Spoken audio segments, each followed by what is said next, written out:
Hello everyone, welcome to Gboard. എല്ലാവർക്കും മക്കളെ Gboard ഞാൻ 10ാം ക്ലാസ്സിലേക്ക് സ്വാഗതം. It's me Nafi.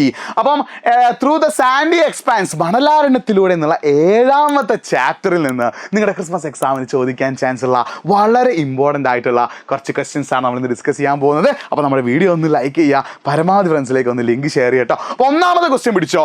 Prepare a short note about the formation of Thar desert. അല്ലേ, താർ മരുഭൂമിയുടെ രൂപീകരണത്തെ കുറിച്ച് ഒരു ചെറിയ കുറിപ്പ് തയ്യാറാക്കുക.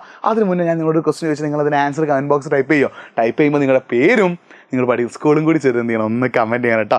ശ്രദ്ധിക്കണേ, എന്താടാ ക്വസ്റ്റ്യൻ ആയിട്ട് വരുന്നത്? എന്താടാ? Yes, which is the largest desert in the world? ലോകത്തിലെ ഏറ്റവും വലിയ മരുഭൂമി ഏതാടാ? ആൻസർ അറിയുന്നവരുണ്ടെങ്കിൽ ഒന്ന് കമൻറ്റ് ചെയ്യണേ. അപ്പോൾ നമ്മൾ ഇന്ത്യയിലെ ഡെസേർട്ട്, താർ ഡെസേർട്ടിൻ്റെ ഫോർമേഷൻ നമ്മൾ പഠിക്കുന്നത്. അപ്പോൾ ശ്രദ്ധിക്കുക, ഈ താർ ഡെസേർട്ട് ഫോം ചെയ്യാനുള്ള പ്രധാന റീസൺ ആരാടാ? ആരവല്ലി മൗണ്ടെയ്ൻസ് അഥവാ ആരവല്ലി പർവ്വതനിരകൾ. ഈ ഭാഗത്താണ്, ഇവിടെയാണ് ആരുള്ളത്? ആരവല്ലി മൗണ്ടെയ്ൻസ് അഥവാ ആരവല്ലി പർവ്വതനിരകളുള്ളത്. നമുക്കറിയാം, the Arabian branch of this the southwest monsoon wind that enter Gujarat and through western coastal plain passes parallel to Aravalli mountains without entering the interior parts of Rajasthan. അപ്പോൾ ഇന്ത്യയിലേക്ക് മുഖ്യമായിട്ട് മഴ കൊണ്ടുവരുന്നത് ആരാടാ? സൗത്ത് വെസ്റ്റ് മൺസൂൺ വിൻഡാ, തെക്ക് പടിഞ്ഞാറ് monsoon കാറ്റാ. ആ monsoon കാറ്റ് എന്ത് ചെയ്യുന്നു? കേരളം ഇങ്ങനെ പോയി ഗുജറാത്ത് വരെ മഴ കൊടുക്കും. പക്ഷെ ഗുജറാത്തിൻ്റെ മുകളിൽ പോയിട്ട് രാജസ്ഥാനിലേക്ക് ആ മഴ എത്തിക്കാൻ ആര് സമ്മതിക്കുന്നില്ല? നമ്മുടെ ആരവല്ലി മൗണ്ടെയ്ൻസ് സമ്മതിക്കുന്നില്ല. അപ്പോൾ ആരവല്ലി മൗണ്ടെയ്ൻസ് എന്ത് ചെയ്യാണ്? ഇങ്ങനെ ബ്ലോക്ക് ചെയ്യുക, ഇവരെ ഇങ്ങനെ തടഞ്ഞു നിർത്തുക. അപ്പോൾ ഈ ആരവല്ലി മൗണ്ടെയ്ൻസ് ഈ ഒരു സൗത്ത് വെസ്റ്റ് മൺസൂൺ വിൻഡിൻ്റെ ബ്രാഞ്ച് ആയിട്ടുള്ള അറേബ്യൻ സീ ബ്രാഞ്ച്, അല്ലേ, തെക്ക് പടിഞ്ഞാറൻ മൺസൂൺ കാറ്റിൻ്റെ ശാഖയായിട്ടുള്ള അറബിക്കടൽ ശാഖയെ ഇങ്ങനെ തടഞ്ഞു നിർത്തുന്നു. ഇങ്ങനെ തടഞ്ഞു നിർത്തിയിട്ട് എന്ത് ചെയ്യാണ്? എങ്ങോട്ടേക്ക്? രാജസ്ഥാന ഭാഗത്തേക്ക് ഈ കാറ്റ് വീശാനോ അവിടെ മഴ പെയ്യിക്കാനോ സമ്മതിക്കുന്നില്ല. ഇതൊന്നും 2 കൊല്ലമായിട്ടല്ല കേട്ടോ, 10,000-കണക്കിന് അല്ലെങ്കിൽ ലക്ഷക്കണക്കിന് വർഷങ്ങളായിട്ട് ഇതാണ് പരിപാടി. അങ്ങനെ വർഷങ്ങളോളം അങ്ങോട്ടേക്ക് മഴ എത്താതെ എന്ത് ചെയ്തു? ഇതൊരു വരണ്ട പ്രദേശമായിട്ട് മാറി. ഇനി എന്താടാ? ഇപ്പുറത്ത് നോർത്ത് ഈസ്റ്റ് മൺസൂൺ, വടക്കിഴക്ക് മൺസൂൺ ആണെങ്കിൽ അത് ഈ ഭാഗത്തൂടി ഇങ്ങനെ പോവാ. നോർത്ത് ഈസ്റ്റ് മൺസൂൺ അഥവാ വടക്ക് കിഴക്കൻ മൺസൂൺ ആണെങ്കിൽ അങ്ങോട്ട് എത്തുന്നില്ല. അങ്ങനെ ഒരു നല്ലൊരു മഴക്കാലം ആർക്ക് കിട്ടുന്നില്ല? ഈ രാജസ്ഥാൻ്റെ താർ ഡെസേർട്ട്, താർ മരുഭൂമിയുടെ ഭാഗത്തേക്ക് കിട്ടുന്നില്ല. അതുകൊണ്ട് ഇതെന്തായിട്ട് മാറുകയാണ്? ഒരു വരണ്ട പ്രദേശമായിട്ട് മാറുകയാണ്. മറ്റൊരു കാര്യം എന്താ? The high evaporation and arid winds these areas reduce the possibility of rainfall. അത് മാത്രമല്ല, ഈ പ്രദേശത്ത് ചൂട് ഭയങ്കര കൂടുതലാണ്. ഇവാപ്പറേഷൻ പറഞ്ഞാൽ എന്താ? വാട്ടർ മോളിക്യൂൾസ്, വാട്ടർ വേപ്പേഴ്സ് ആയിട്ട് പോലെ ജലകണികകൾ നീരാവിയായിട്ട് ആകാശത്തേക്ക് പോവുക. അതിന് വിളിക്കുന്ന പേരാണ് എന്ത്? ഇവാപ്പറേഷൻ. അപ്പം നല്ല ചൂട് കാരണം ഇവിടെ ഇവാപ്പറേഷൻ കൂടുതലാണ്. അപ്പോൾ ഇവിടെ ഉള്ള വെള്ളം എന്ത് ചെയ്യുന്നു? ഇങ്ങനെ മുകളിലേക്ക് നീരാവിയായിട്ട് പോകുന്നു. അതുമാത്രമല്ല, ഇവിടെ ധാരാളമായിട്ട് വരണ്ട കാറ്റ് വീശുന്നുണ്ട്, ഡ്രൈ വിൻസ്. ഇവിടെ ധാരാളമായിട്ട് എന്ത് വീശുന്നു? ഡ്രൈ വിൻസ് അഥവാ വരണ്ട കാറ്റ് വീശുന്നു. ഇതൊക്കെ എന്താണ്? ലക്ഷക്കണക്കിന് വർഷങ്ങളായിട്ട് ഇവിടെ നടക്കുക. അപ്പോൾ ആരവല്ലി മൗണ്ടെയ്ൻസ് എന്ത് ചെയ്യാണ്? മഴയെ ബ്ലോക്ക് ചെയ്യുന്നു. ഇവിടെ ഇവാപ്പറേഷൻ, അതായത് ബാഷ്പീകരണം കൂടുതലായതുകൊണ്ട് ഇവിടെയുള്ള വെള്ളം മൊത്തം നീരാവിയായിട്ട് പോകുന്നു. തീർന്നിട്ടില്ല, ഇവിടെ വീശുന്ന മൊത്തം വരണ്ട കാറ്റാണ്. ഈ കാരണങ്ങൾ കൊണ്ടാണ് ഈ ഭാഗം എന്തായിട്ട് മാറിയത്? ഡെസേർട്ടായിട്ട് മാറിയത് കേട്ടോ. സോ ഇത് എന്താടാ? മില്യൺസ് ഓഫ് ഇയേഴ്സ്, ലക്ഷക്കണക്കിന് വർഷങ്ങളായിട്ട് ഇങ്ങനെ നടന്നുകൊണ്ടിരിക്കുക. അതുകൊണ്ട് ഈ ഒരു ഏരിയ എന്തായിട്ട് മാറി? ഡെസേർട്ടായിട്ട് മാറി. അപ്പോൾ ഈ ഒരു പോയിന്റ്സ് നിങ്ങൾ പഠിച്ചു വെക്കണേ.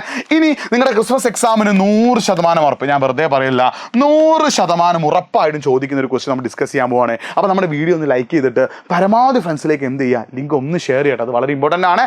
വീഡിയോ ഒന്ന് ലൈക്ക് ചെയ്തിട്ട് പരമാവധി ഫ്രണ്ട്സിലേക്ക് ലിങ്ക് ഒന്ന് ഷെയർ ചെയ്യുക. എന്താടാ? Which are the classification of Thar desert? Thar മരുഭൂമിയുടെ വർഗീകരണം ഏതൊക്കെയാണ്? എക്സാമിന് ചോദിക്കാൻ ചാൻസ് 100% കേട്ടോ. ശ്രദ്ധിച്ചോ, ഏതൊക്കെയാണ് ക്ലാസിഫിക്കേഷൻ? ഒന്നാമത്തെ എന്താ? മരുസ്ഥലിയാണ്. രണ്ടാമത്തെ എന്താ? ഭാഗറാണ്. എന്താ മരുസ്ഥലി എന്ന് പറഞ്ഞാൽ? ആക്ച്വൽ ഡെസേർട്ട്, യഥാർത്ഥമായിട്ട് മരുഭൂമി, ഇതേപോലെ വരണ്ട് കിടക്കുന്ന മണലും ഒക്കെയുള്ള ആക്ച്വൽ ഡെസേർട്ട് അഥവാ യഥാർത്ഥ മരുഭൂമിയെ വിളിക്കുന്ന പേരാണെന്ത്? മരുസ്ഥലി. ഭാഗർ എന്ന് പറഞ്ഞാൽ എന്താ? കുറച്ച് ചെടിയും മരങ്ങളൊക്കെ ഉള്ള, അത്ര അങ്ങോട്ട് വരേണ്ടതല്ലാത്ത ഒരു സെമി ആറൈഡ്, അർദ്ധ വരണ്ട പ്രദേശം നമ്മൾ വിളിക്കുന്ന പേരാണെന്ത്? ഭാഗർ. അപ്പോൾ നമ്മുടെ ഇന്ത്യൻ ഡെസേർട്ടായിട്ടുള്ള താർ ഡെസേർട്ടിന് 2 ഭാഗങ്ങളുണ്ട്. ഒന്നാമത്തെ ഏതാടാ? മരുസ്ഥലിയാണ്. രണ്ടാമത്തെ ഏതാടാ? ഭാഗറാട്ടോ. ശ്രദ്ധിച്ചോ, ഒന്നാമത്തെ ഏതാടാ? മരുസ്ഥലിയാണ്. രണ്ടാമത്തെ ഏതാണ്? ഭാഗറാണ്. അപ്പോൾ മരുസ്ഥലി എന്ന് പറഞ്ഞാൽ എന്താണ്? It's a vast sandy expand with few outcrops of bed rocks composed of gneiss, schist and granites. അപ്പോൾ ഈ മരുസ്ഥലിയിൽ ഗ്രാനൈറ്റ്, നൈസ്, അതേപോലെ ഷിസ്റ്റ് പോലെയുള്ള ശിലകൾ കാണുന്നുണ്ട്. ഫുള്ള് മണൽ നിറഞ്ഞ വരണ്ട പ്രദേശമാണ് കേട്ടോ. And it's also situated from the 200 to 250 metres above sea level. അപ്പോൾ സമുദ്രനിരപ്പിൽ നിന്ന് 200 മുതൽ 250 മീറ്റർ വരെ ഹൈറ്റിലാണ് ആരുള്ളത്? മരുസ്ഥലി ഉള്ളത് കേട്ടോ. ഫ്രം 200 to 250 സെൻറ്റിമീറ്റർ, 200 മുതൽ 250 മീറ്റർ വരെ ഹൈറ്റിലാണ് ആരുള്ളത്? മരുസ്ഥലി ഉള്ളത്. അത് മാത്രമല്ല, ഇവിടെ എന്താണ് കുറേ ഗ്രാനൈറ്റ്, നൈസ്, അതേപോലെ ഷിസ്റ്റ് പോലെയുള്ള പാറകളും ശിലകളും ഉണ്ട്. ഫുൾ മണൽ നിറഞ്ഞു കിടക്കുന്ന ഒരു പ്രദേശമാണ്. എന്നാൽ ബാഗർ എന്ന് പറഞ്ഞാൽ എന്താണ്? The eastern part of the Thar desert. Thar ഡെസേർട്ടിന്റെ ഈസ്റ്റേൺ സൈഡ്, ഈ ആരവല്ലി മരനിലകളോട് ചേർന്ന് കിടക്കുന്ന ഭാഗമാണെന്ത്? ബാഗർ. ഇതേപോലെ ചെടികളൊക്കെ വളരുന്ന ഒരു സ്ഥലമാണെന്ത്? കൃഷിയൊക്കെ ചെയ്യുന്ന ഒരു സ്ഥലമാണെന്ത്? ബാഗർ എന്ന് പറയുന്നത്. സോ എന്താണ്? Different rivers originate from the Aravalli. These rivers make agriculture possible in some patches of this area which called Rohi. അപ്പൊ എന്താണ്? ഈ ആരവല്ലി മൗണ്ടെയ്ൻസ് ശ്രദ്ധിക്കണം. ഈ ആരവല്ലി മൗണ്ടെയ്ൻസും ധാരാളം റിവേഴ്സ് എങ്ങോട്ടേക്ക് വരുന്നുണ്ട്? ബാഗറിലേക്ക് വരുന്നുണ്ട്. അപ്പോൾ ബാഗറിൽ ആ വെള്ളം ഉപയോഗിച്ച് എന്ത് ചെയ്യുന്നുണ്ട്? കൃഷി ചെയ്യുന്നുണ്ട്. അങ്ങനെ കൃഷി ചെയ്യുന്ന ഈ സ്ഥലങ്ങളെ വിളിക്കുന്ന പേരാണ് എന്ത്? രോഹി. മറുപടി ചോദിക്കാൻ ആൻസർ കിട്ടും. എന്താണ്? ഈ രാജസ്ഥാൻ ഡെസേർട്ടിൽ കൾട്ടിവേഷൻ അഥവാ കൃഷി ചെയ്യുന്ന സ്ഥലങ്ങളെ, അതായത് എവിടെ? ബാഗറിന്റെ ഭാഗമായിട്ട് കൃഷി ചെയ്യുന്ന സ്ഥലങ്ങളെ വിളിക്കുന്ന പേരാണെന്ത്? രോഹി എന്ന് വിളിക്കുന്നത്. എന്താണ് വിളിക്കുന്നത്? രോഹി. എന്താണ് വിളിക്കുന്നത്? രോഹി എന്ന് എന്ത് ചെയ്യുന്നുണ്ട്? വിളിക്കുന്നുണ്ട് കേട്ടോ. അപ്പൊ രോഹി എന്ന് വിളിക്കുന്ന സ്ഥലങ്ങൾ എവിടെയുണ്ട്? ബാഗറിലുണ്ട്. അത് മാത്രമല്ല, ഈ ഭാഗത്തെ പ്രധാനപ്പെട്ട റിവറാണ് ഇത് ലൂണി. അതായത് ഈ രാജസ്ഥാൻ ബാഗറിലേക്ക് വെള്ളം എത്തിക്കുന്ന, മഴക്കാലത്ത് മാത്രം വെള്ളം ഉണ്ടാകുന്ന ഒരു റിവറാണ് ഇത് ലൂണി എന്ന് പറയുന്നത് കേട്ടോ. ആ ലൂണി റിവറിന്റെ നോർത്ത് സൈഡ്, ഇതിപ്പോൾ ലൂണി റിവർ ആണെങ്കിൽ ഇതിന്റെ നോർത്ത് സൈഡ് അഥവാ വടക്ക് ഭാഗത്ത് എന്തുണ്ട്? ഒരു നല്ല മണൽ നിറഞ്ഞ പ്രദേശമുണ്ട്. അതിന് വിളിക്കുന്ന പേരാണ് എന്ത്? താലി. എന്താണ് വിളിക്കുക? താലി. അപ്പോൾ ലൂണി റിവറിന്റെ നോർത്ത് സൈഡിൽ മണൽ നിറഞ്ഞ പ്രദേശം നമ്മൾ എന്ത് വിളിക്കുന്നു?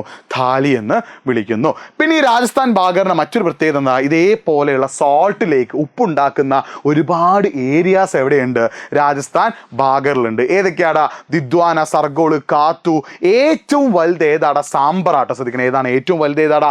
സാമ്പറാണ്. അപ്പൊ സാമ്പർ, ദിദ്വാന, സർഗോള്, കാത്തു പോലെയുള്ള സോൾട്ട് ലേക്ക്, ഉപ്പുണ്ടാക്കുന്ന തടാകങ്ങൾ എവിടെയുണ്ട്? ഈ ഒരു ബാഗറിന്റെ പല ഭാഗത്തും നമുക്ക് കാണാൻ പറ്റും. അപ്പോൾ ഈ രാജസ്ഥാനിലെ മരുസ്ഥലയും ബാഗറും തമ്മിലുള്ള വ്യത്യാസം പഠിച്ചിരിക്കണം.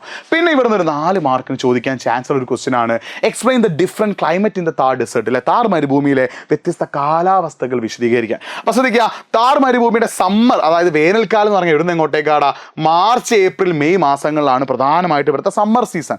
ഈ സീസണിൽ ഇവിടുത്തെ temperature more than 40 degree Celsius, 40 degree മുതൽ 45 ഡിഗ്രി സെൽഷ്യസ് വരെ എന്ത് ചെയ്യും? ഇവിടുത്തെ ടെമ്പറേച്ചർ എത്തും. ഈ സമയത്ത് ഈ താർ ഡെസേർട്ടിൽ നിന്ന് സ്റ്റാർട്ട് ചെയ്തിട്ട് നോർത്ത് ഇന്ത്യൻ പ്ലെയിൻ, ഉത്തരേന്ത്യൻ സമതലത്തിലേക്ക് വീശുന്ന ഒരു കാറ്റാണ് ഇത് ലൂ. ശ്രദ്ധിക്കണേ, സമ്മർ സീസണിൽ താർ ഡെസേർട്ടിൽ വീശുന്ന ഒരു കാറ്റാണ് ഇത് ലൂ എന്ന് പറയുന്നത് കേട്ടോ. അപ്പോൾ ഈ താർ ഡെസേർട്ടിലെ ബിക്കാനീർ, ജയ്സൽമീർ പോലുള്ള സ്ഥലങ്ങളിലൊക്കെ എന്ത് ചെയ്യും? 45 ഡിഗ്രി സെൽഷ്യസിലും കൂടുതലായിരിക്കും എന്തുണ്ടാവുക? ചൂടുണ്ടാവുക. ഇനി ഇവിടുത്തെ മൺസൂൺ പറയുകയാണെങ്കിൽ ആകെ ലെസ് ദാൻ 25 സെന്റിമീറ്റർ.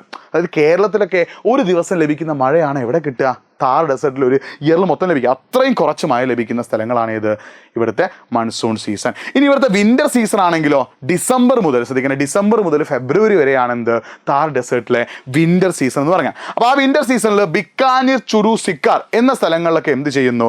രാത്രി സമയത്ത് നന്നായിട്ട് ടെമ്പറേച്ചർ കുറയും. രാത്രി കാലങ്ങളിൽ താപനില നന്നായിട്ട് കുറയും. എവിടെയൊക്കെയാടാ?